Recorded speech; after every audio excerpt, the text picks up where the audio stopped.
हकायत बयान की जाती है कि एक नौजवान था जिसके माँ बाप मर चुके थे और वो इकलौता था।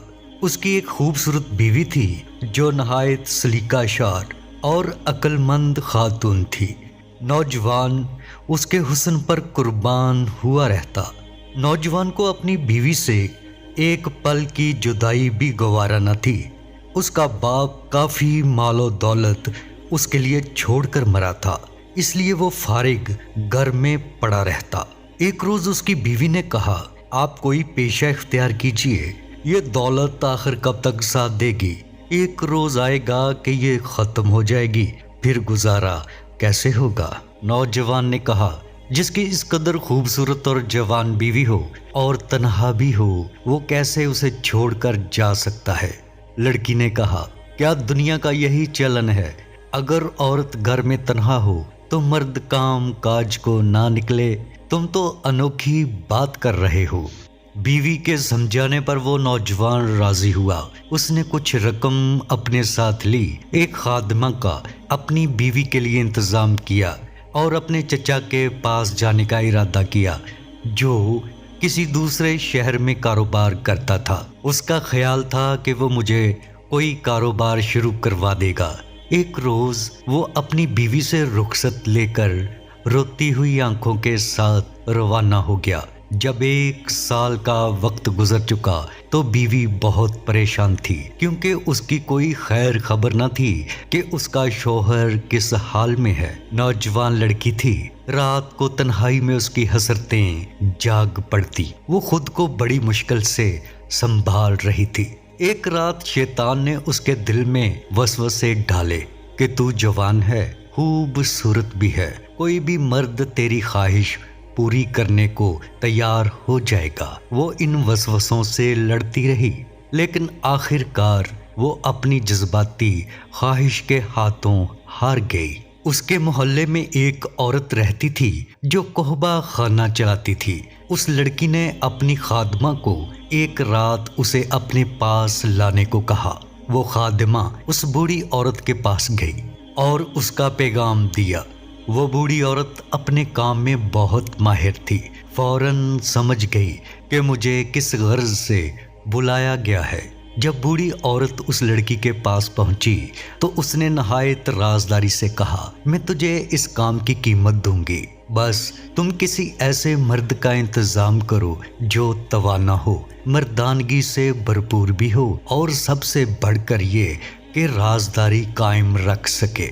बूढ़ी औरत ने कहा, फिक्र न करो, तुम्हारा काम जल्द हो जाएगा। बूढ़ी औरत जब अपने घर वापस जा रही थी तो उसने एक नौजवान का इंतखाब किया जो उस लड़की की ख्वाहिश के ऐन मुताबिक था, और वो नौजवान तन्हा रहता था। अगली रात उस बूढ़ी औरत ने उस नौजवान का दरवाज़ा खटखटाया। नौजवान हाथ में कंदील लिए दरवाजे पर नमूदार हुआ। बूढ़ी औरत को देखकर पूछा कि क्या काम है।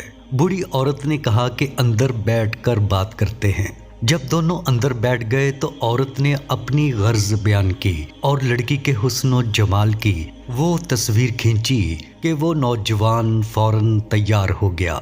वो दोनों घर से निकले, अभी चले ही थे कि नौजवान ने कहा, जरा ठहरो, मुझे हाजत हो रही है। वो फौरन घर पलटा और लोटे को पानी से भरकर चल पड़ा। थोड़ा आगे जाकर खेत आए तो नौजवान ने कहा, तुम जरा ठहरो, मैं अभी फारिग होकर आया।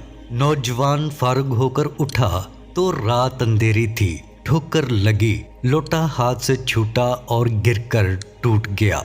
नौजवान ने जोर से चीख मारी। बूढ़ी औरत घबराकर उस तरफ गई। देखा तो नौजवान रो रहा था। बूढ़ी औरत ने सबब पूछा तो नौजवान ने कहा, मेरा लोटा टूट गया है। औरत ने कहा, यह कौन सी रोने वाली बात है, तुम मेरे साथ चलो, मैं तुम्हें इससे कहीं अच्छा लोटा खरीद दूंगी। नौजवान ने कहा, तुम क्या समझती हो, मैं नया लोटा नहीं खरीद सकता। बूढ़ी औरत ने कहा, तो फिर ये रोना कैसा? नौजवान ने कहा, पिछले 12 साल से इस लोटे के अलावा मेरा नंग किसी और ने न देखा था। अफसोस, रोना तो इस बात का है कि 12 बरस बाद आज दूसरा लोटा मेरे नंग को देखेगा। اتنا کہہ کر وہ نوجوان اور بھی زیادہ رونا شروع ہو گیا اور اتنا رویا کہ گشید طاری ہو گئی۔ بڑھیا اس عجیب و غریب صورتحال سے پریشان تھی۔ جب وہ نوجوان کی حالت کو دیکھتی تو غمگین ہوتی، جب اس کے رونے کے سبب پر غور کرتی تو اسے ہنسی آتی۔ نوجوان جب کچھ سنبھل گیا تو بوڑھی عورت سے بولا، آج معاف رکھو، کل موقع ملا تو ضرور چلیں گے۔ بڑھیا جب مکان پر پہنچی تو لڑکی بنی سنوری حالت میں بڑھیا کا بے تابی کے ساتھ انتظار کر رہی تھی اور سوچ رہی تھی کہ بڑھیا ایک زبردست شکار کا انتظام کر کے لائے گی۔ بڑھیا نے لڑکی سے کہا، آج ذرا صبر کرو، کل تمہارا مطلوب تمہارے پہلو میں ہوگا، آج قسمت نے ساتھ نہ دیا۔ لڑکی نے کہا کہ ایسا کیا ہو گیا؟ بوڑھی عورت نے سارا قصہ بیان کر دیا۔ لڑکی سنتے ہی پھوٹ پھوٹ کر رونے لگی اور اتنا روئی کہ بڑھیا اس نوجوان کا رونا بھول گئی۔ اس نے ایسا تماشا اپنی پوری زندگی میں نہ دیکھا تھا۔ بڑھیا نے کہا، بی بی تم اتنا کیوں رو رہی ہو؟ لڑکی نے کہا، میں اپنی اس قابل نفرت حرکت پر روتی ہوں کہ مجھے شیطان نے کیسے ورگلایا، شہوت نے میرے دل کو سیاہ کر دیا۔ اس بے حیا زندگی سے تو مر جانا ہی بہتر ہے۔ افسوس اس نوجوان مرد نے مٹی کے دوسرے لوٹے کو اپنا ننگ دکھانا مناسب نہ سمجھا، اور لعنت ہو مجھ پر کہ میں ایک غیر مرد کو اپنا ننگ دکھانے پر راضی ہو گئی۔ مجھے اپنی خاوند کا بھی خیال نہ رہا، اس کی محبت اور وفاداری کو بھی بھول گئی۔ بوڑھی عورت یہ سن کر چونک گئی اور اس کے دل کی دنیا ہی بدل گئی۔ بڑھیا نے کہا، بی بی میں آج سے اس دلالی کے پیشے سے توبہ کرتی ہوں اور اپنے گناہوں کی اللہ سے معافی طلب کرتی ہوں۔ یہ کہہ کر بڑھیا چلی گئی۔ لڑکی نے اللہ کے حضور گڑ گڑا کر معافی طلب کی۔ ایک ہفتے بعد یہ خبر پھیلی کہ بڑھیا نے دلالی سے توبہ کر لی ہے۔ اللہ رب العزت کو دونوں پر رحم آیا۔ اس واقعہ کے ایک ماہ بعد اس لڑکی کا شوہر بہت سا مال و دولت لے کر واپس آ گیا۔ بڑھیا کی گزر بسر اسی قحبہ خانہ اور دلالی پر تھی۔